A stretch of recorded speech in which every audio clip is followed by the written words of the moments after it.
bakın, arabanın kağıtıyla başarısı olmaz ama hazır paralar bilen devletteki müracaatlar başı uçuşu. Hazır bizlerle mevcut kreditlerimiz Mahalle Başkanı'nda 312 sandık karar, 412 sandık keyin yaşlı boyunca 60. sandık karar, keyin huzurundan erken kararı, elektronik sonuçta keyisi biznesye ikinci kadam bu evliliğine sonuçta kararı, keyin yürüyüş şartları ekspres kreditlerimiz mevcut. Ekspres kreditle ekspres eğlenme, ekspres auto, ekspres kredit özü, 3 kredit nelerlerdi. Keyin bundan taşkalı yaş panel krediti var. Yürüyüş şartları bunda faizi 26%, bunda yakın bir şarap piyası olsak 17% olur. Metan piyasa. Metan yaşı benzin zaten 17%'dan verildi. Keyin cismani şartlar için bir kadar kreditlerde hafta krediti, ipoteka krediti, birlençe, ikilençe ipoteka krediti keyin Trabzon'dan için 2 yıl kredit var.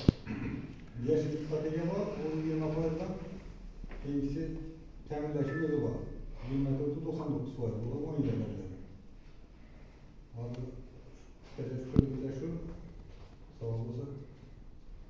İkinci kadar bizler Agrobank Balat filanımızda Balat tümende 12 mahalle belirtilgen olup, bunda emmesinde mahalle agentleri, keyin 4 mahalleye bir tane mahalle bankeri belirtilgen, bazı mahalleye tezlikarlık, zorlandırış, işsizlikle ahalini iş bilen teminleyiş boyunca inşaatlar tuttular.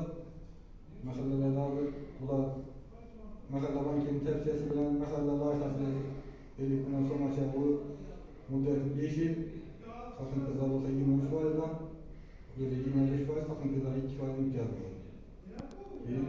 Biznes yerlerine çıkan ama 7 milyon sonra yeşilden müddet tuttular. Hazır şu tezbikarlığa cevap kuruş boyunca inşaatlar tuttular. Mesela.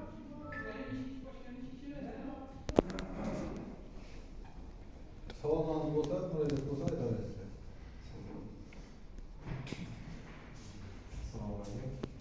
Ya yürüyüş şartlara yaş panel krediti var dediniz ki, şu maksimal summasını ça faizadan gero bilen çıkadın, ça sumadan gerovsiz çıkadın, ça sumadan gero bilen çıkadın. Maksimal summasında çegere var mı? Yok mu? Bunlar yürüyüş şartlara 3 ile verildi. 6 ay imtiyazı devriline 20% faizi imtiyaz yakın 3 şartlarına mevcut. Maksimumluk da 5 milyon sonrası, 100 milyon sonrası sigorta bilen verilir. Bundan sebebi ne bileyim? Yer teminat bilen verilir. Köşelerdeki köşmesinin yer oldu. 100 milyon sonrası sigorta kampanyası